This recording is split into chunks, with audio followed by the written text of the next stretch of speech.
প্রিয় ভাই বোনেরা, আপনি যদি মুসলমান তবে আমি আপনাকে একটা কথা বলবো।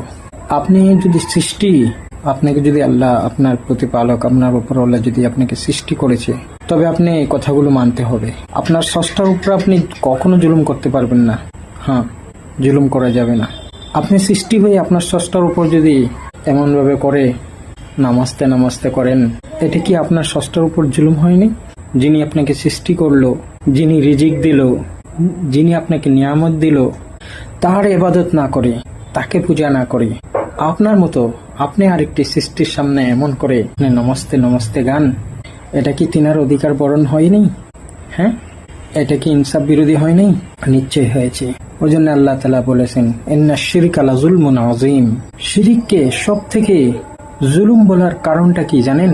আপনি সৃষ্টি হয়ে স্রষ্টার উপর জুলুম করেছেন। এর থেকে বড় জুলুম আরো কি হতে পারে?